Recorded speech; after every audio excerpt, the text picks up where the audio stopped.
pessoal!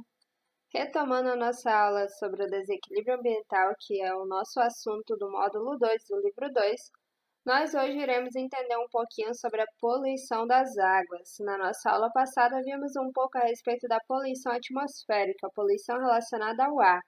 Mas hoje vamos entender quais são os impactos gerados pela poluição das águas. Quando a gente fala da poluição das águas, existem três fenômenos principais, tá? E nós vamos focar em dois. Esses dois são, inclusive, assuntos bem recorrentes no Enem, tá? Então é muito importante que, se vocês tiverem alguma dúvida, tiverem algum questionamento, me procurem, para que assim possa ficar bem claro para vocês. Então observem aí inicialmente essa imagem.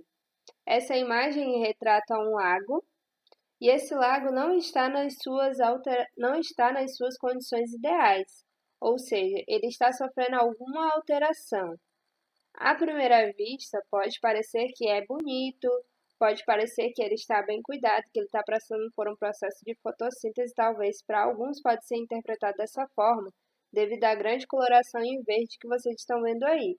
Mas, na verdade, quando a gente fala numa água dessa qualidade, significa que ela está passando por um processo que nós vamos chamar de eutrofização, tá? O que é a eutrofização?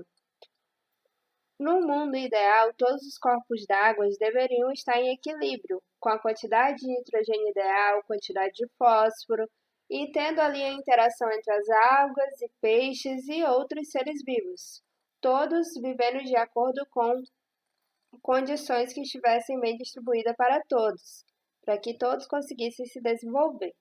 Ali a gente tem inclusive a mata ciliar ao redor dessa água, né, o que é bastante essencial, para até ajudar os peixes na captação de alguns alimentos, para também ter um fluxo melhor da água, para ter ali um entorno, né, em volta dessa água.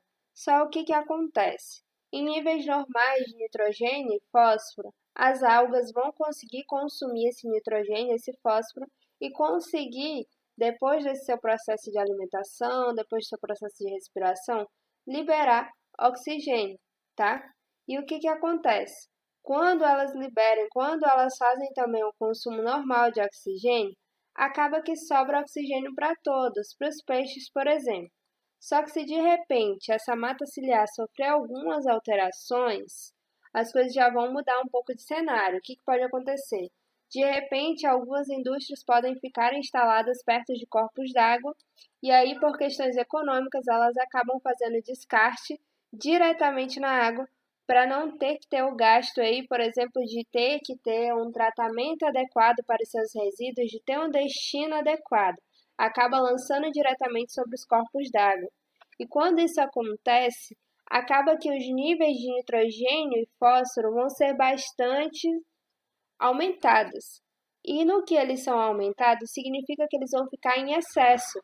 Percebam até que na imagem de cima, vocês têm nitrogênio e fósforo representado por letras menores.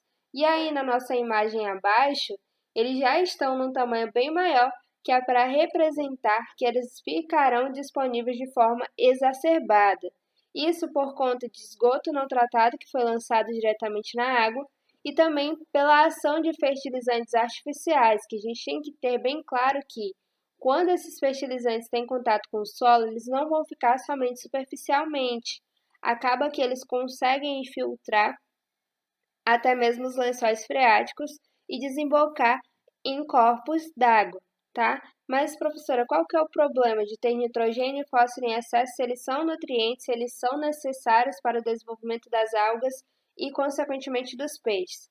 O que acontece é, se você tem alimento demais, você acaba tendo um boom de população. O que seria esse boom de população? Seria uma multiplicação excessiva para dar conta de comer todo o alimento disponível. Já que tem mais, então eu posso reproduzir mais. Só que qual que é o grande problema em relação às algas? Se elas se reproduzem demais, acaba que elas vão ter um consumo exagerado de oxigênio, vão ter um consumo excessivo, e com esse consumo excessivo de oxigênio, quem é que acaba sofrendo? Por exemplo, os peixes, que não vai sobrar oxigênio para que eles resistam. Então, por isso que em corpos d'água, que de repente vocês estiverem em contato e verem a água naquelas condições da imagem anterior que eu mostrei para vocês, provavelmente os seres que habitam ali, com exceção das algas, eles vão, com o passar do tempo, começar a entrar em óbito devido à falta de oxigênio, que é essencial para o processo de respiração de praticamente todos os seres vivos. Então, a eutrofização nada mais é do que o aumento exagerado de alguns nutrientes. E lembre-se que por mais que você tenha algum elemento que seja necessário, mas ele é necessário somente em certas porcentagens. Se ele acaba sendo fornecido a mais ou a menos, é claro que ele vai resultar em consequências, tá? Então é isso que acontece lá na imagem anterior. As algas estão de forma excessiva e assim começa a faltar oxigênio, por exemplo, para os peixes, e a água vai ficar com aquela formação de como se fosse uma pasta sobre ela, tá? Fica bastante pastosa. E um outro problema que pode acontecer na poluição das águas, aliás, é o que a gente chama de maré vermelha.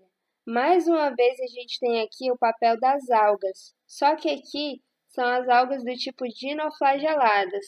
O que acontece? Se começa a faltar oxigênio em um determinado corpo de água, algumas algas são bastante resistentes e elas começam a se multiplicar também.